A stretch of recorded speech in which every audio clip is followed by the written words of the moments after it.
तो दोस्तों हाल ही में खेसारी लाल यादव के एक नए गाने को आप सभी के बीच रिलीज किया गया था खेसारी म्यूजिक वर्ल्ड के यूट्यूब चैनल पर। और गाने की व्यूज की बात की जाए तो इस गाने पर 25 लाख से भी ऊपर व्यूज आ चुका है, जो कि आप लोग देख सकते हैं। और खेसारी लाल यादव का ये गाना ट्रेंडिंग फॉर म्यूजिक सेक्शन में नंबर 2 पर ट्रेंड कर रहा है। अब चलिए आपको बता देते हैं पवन सिंह के गाने के बारे में। 9 दिन पहले पवन सिंह के एक नए गाने को रिलीज किया गया था ग्लोबल म्यूजिक जंक्शन के यूट्यूब चैनल पर।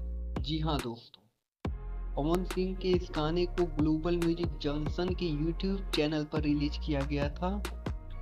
और आप सभी को बता दें कि ट्रेंडिंग वाले सेक्शन में जंग छेड़ दिया गया है। पहला पे पवन सिंह और दूसरे पर खेसारी लाल यादव। तो आप सभी को क्या लगता है, पवन सिंह वाले गाने को खेसारी लाल यादव का गाना हटा के नंबर 1 पर आ जाएगा कि नहीं आएगा? ये तो आप लोग गेस कर सकते हैं। फिलहाल आपकी जानकारी के लिए बता दें कि हर घंटे में जितनी स्पीड से व्यूज जा रहे हैं गाने पर, यूट्यूब उसको कंपेयर करेगा, जिसमें सबसे ज्यादा व्यूज मिलेंगे उसी को नंबर 1 पर ला देगा। क्योंकि ट्रेंडिंग में वही जाता है, जिसके व्यूज ज्यादा हैं वो ट्रेंडिंग में नहीं जाता।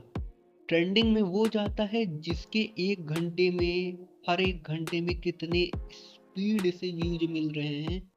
मान लीजिए एक घंटे में 50,000 व्यूज आ रहे हैं और किसी के 50,000 व्यूज एक घंटे में नहीं आ रहे हैं, तो वह गाना टॉप ट्रेंडिंग नंबर 1 पर पहुंच सकता है।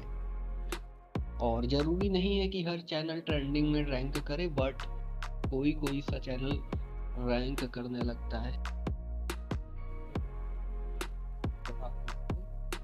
ऐसे ही भोजपुरी इंडस्ट्री से रिलेटेड तमाम न्यूज देखने के लिए आप हमारे साथ जुड़ सकते हैं, हमारे YouTube चैनल को सब्सक्राइब करके।